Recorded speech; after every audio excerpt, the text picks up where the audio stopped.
Quando o amor termina ou quando ele nem começa? Hoje nós vamos falar sobre isso aqui. A situação do abandono da criança na relação de pai e filho, quando os dois se separam, quando os dois estão juntos, mas a criança também não tem assim um amor expressivo. Nós estamos recebendo aqui a doutora Bruna Borelli, ela é advogada e tem uma experiência boa nessa relação, nessa história. Prazer muito grande tê-la aqui. Prazer é meu. Coisa difícil, né? Porque impor amor é um negócio complicado, mas é uma necessidade, principalmente para a criança, na fase mais tenra, né?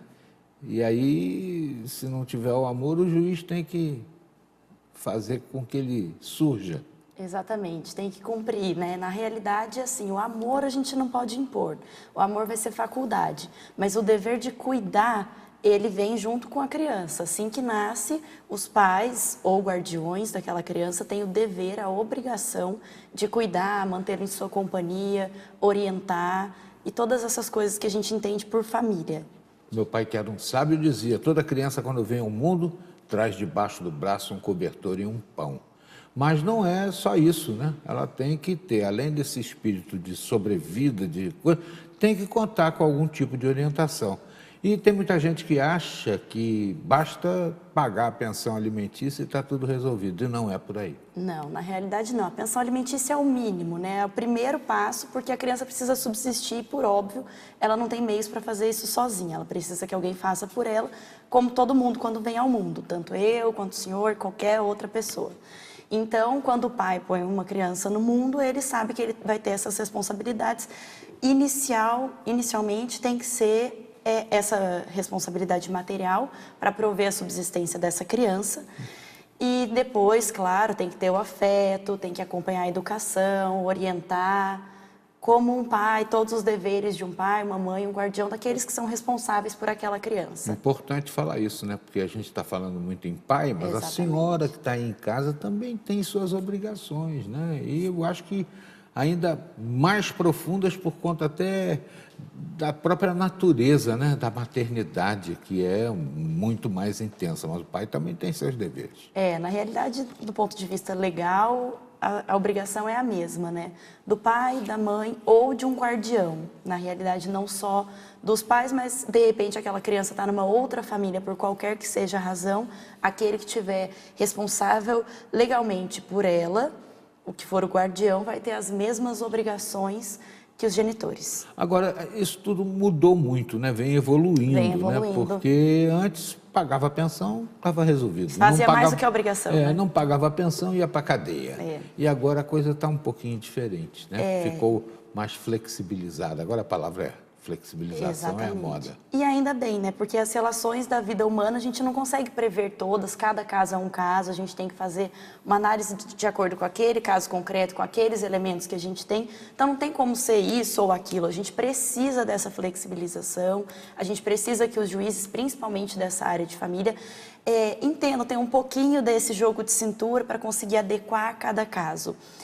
Sobre essa questão criminal, que não paga pensão, vai para a cadeia, a gente tem um projeto de lei que está na Câmara dos Deputados também para criminalizar os pais ou responsáveis pelo abandono afetivo. Então, não está aprovado ainda, mas se aprovado também vai haver essa responsabilização criminal, que hoje existe a responsabilização civil, né, pecuniária, em alguns casos, quando esse abandono é comprovado, os pais são condenados a um pagamento, a uma indenização, um ressarcimento por danos morais, com valor. Mas existe também a previsão, se aprovada essa lei, né, da responsabilização criminal. E a coisa está evoluindo e é muito importante, né? Porque a gente vê, por exemplo, pai jogando filho contra a mãe, mãe jogando filho contra o pai, né? Aí já existe a alienação parental, né? Que é terrível. E também pega os avós, né? Sim. Aquele seu pai é um pilantra, porque tá, papá. E a criança fica com aquilo na cabeça, fica dividida, é uma coisa horrorosa, né? Infelizmente acontece sim. Mas então, a gente vem tentando, né, o judiciário vem evoluindo, Hoje ainda é um pouquinho difícil comprovar esse abandono afetivo. Existem juízes que não entendem que eles são passíveis de uma indenização pecuniária, mas a jurisprudência já vem se posicionando para aceitar cada vez mais essa posição, esse instituto, que ainda não existe uma previsão legal específica, mas é previsto pela dignidade da pessoa humana, pela previsão até constitucional do poder familiar, que vem a orientação, a educação, a saúde, a vida, a alimentação e tudo mais, né? Até o dever, o direito da criança de estar na companhia dos pais, existe essa previsão. Então, acredito que tudo vai caminhar assim para a gente conseguir instituir o abandono afetivo e punir aqueles que abandonarem afetivamente seus filhos, de repente seus pais, por que não, né? Depois que os pais ficam idosos também vão poder contar com os filhos. Então, a gente precisa ampliar isso tudo para adequar melhor a todos os casos que forem surgindo. E é interessante, né? Porque hoje em dia o assunto não está circunscrito a advogado, Ministério Público e juiz, né? Já existem situações multidisciplinares em que o juiz se vale da presença de um psicólogo, de um assistente social, né? Faz-se uma entrevista, escuta-se a criança, né? Que é muito importante, desde que ela não esteja com a cabecinha feita, né? Agora, eu acho que a gente tem que ver também essa questão da visita, né? Que é tão importante, mas vou lhe pedir para a gente entrar nesse tema na volta da entrevista. Estamos falando com a doutora Bruna Borelli, advogada, especialista na área de família, e hoje vai refletir conosco aqui essa coisa do abandono, da falta de afetividade, tão importante na formação da criança e até no relacionamento entre todos da família. Divórcio, separação, essas coisas complicadas talvez tenham que ser negociadas com todos os integrantes desse palco, desse teatro. A gente já volta.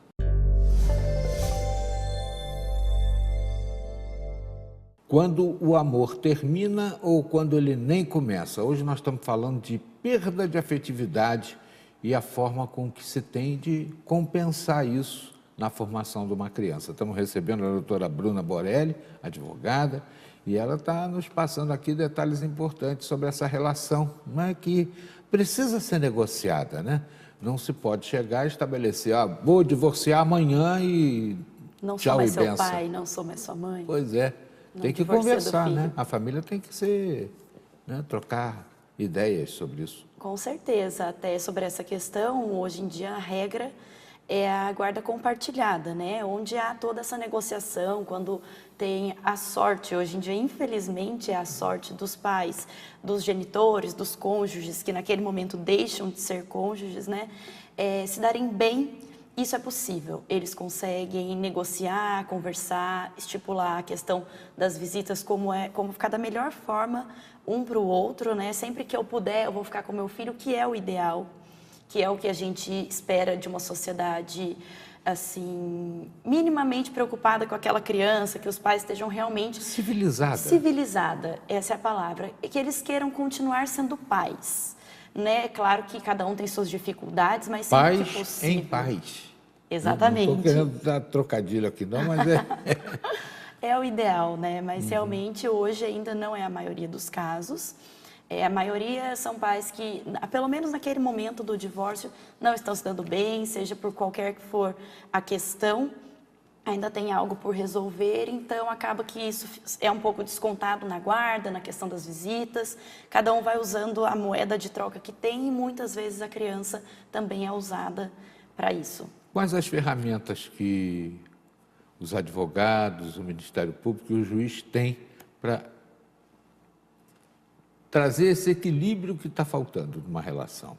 Então, é um pouco complicado. Na realidade, a guarda compartilhada é a regra, mas ela tem que ser aceita por ambas as partes, ela tem que ser negociada, ela tem que ser, assim, para ela funcionar da forma como é devida, os dois têm que estar de acordo nessa questão, principalmente de poder, hoje eu posso buscar na escola, você não pode, deles negociarem, manterem um contato e a paz familiar.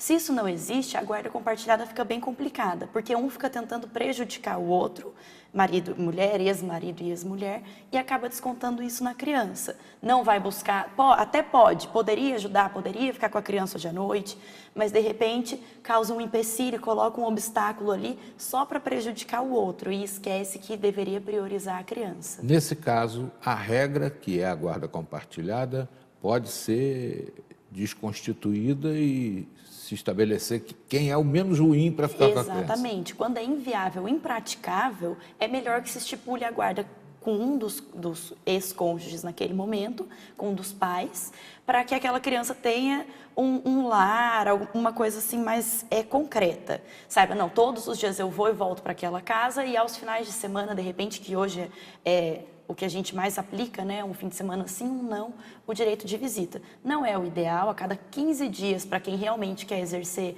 poder familiar, quer manter aí o vínculo afetivo com os filhos, sabe que 15 dias longe do pai, longe da mãe, é bastante tempo. Você deixa de acompanhar uma boa parte ali da vida do seu filho. Mas é o que, por enquanto, ainda é praticado. Enquanto os pais não estiverem em consenso, a obrigatoriedade costuma ser essa, de acordo com a nossa jurisprudência. E dentro da guarda compartilhada é possível estabelecer que um dos pais tenha algum tipo de responsabilidade maior, uma vinculação? É possível sim. A guarda compartilhada ela é mais livre, então não existe muitas regras. Por exemplo, pode haver em algum caso de guarda compartilhada, a criança ficar uma semana na casa de cada um, ou a criança ficar meia semana na casa de cada um, ou um acaba levando para a escola, o outro vai buscar.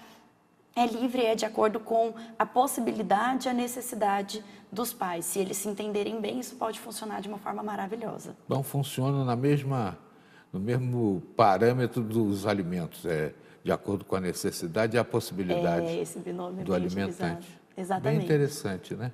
E tem dado certo, na sua opinião, isso aí? É o ideal, mas só dá certo se as pessoas estiverem dispostas a fazer dar certo. É muito fácil criar qualquer obstáculo, naquele dia ele não pôde ficar, hoje eu vou devolver. Então, na realidade, se a criança for a prioridade, isso pode dar certo, mas se não for, fica bem complicado. Eu não sei se o telespectador se lembra, é um filme que passou tempos atrás, da doutora, acho que é bem novinha, não deve ter visto. Kramer versus Kramer, um filme espetacular em que o pai perde. Nos Estados Unidos existe muito isso, na camada tem um emprego de $10.000 na carteira, ele não quer cair para $1.000 e tal. E o cara, para ficar com a filha que foi abandonada pela mulher, ele perde todas essas noções, ele vai pegar subemprego, se esforça, e no final, depois que está a criança já crescidinha, a mãe aparece e exige todos os direitos dela de volta. Inclusive, tira a guarda do sujeito. É um negócio complicado. Já viu algum caso desse? Olha, é muito delicada essa questão, mas realmente acontece. Acontece tanto quando o pai sabe e às vezes quando o pai não sabe. Acontece também da criança já estar com uma certa idade e até aquele momento o pai desconhecer a paternidade ou não ter reconhecida legalmente, por qualquer que seja a questão. Mas é complicado, a criança também tem que querer, de repente, de acordo com a idade que ela vai estar, né?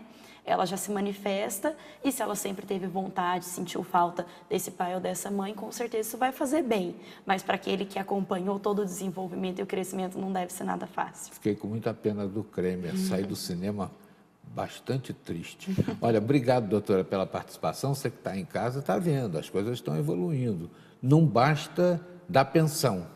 Tem que acompanhar, tem que cuidar, porque mesmo que você não ame, você vai ter que cuidar, né? Isso é importante. Exatamente. Obrigado.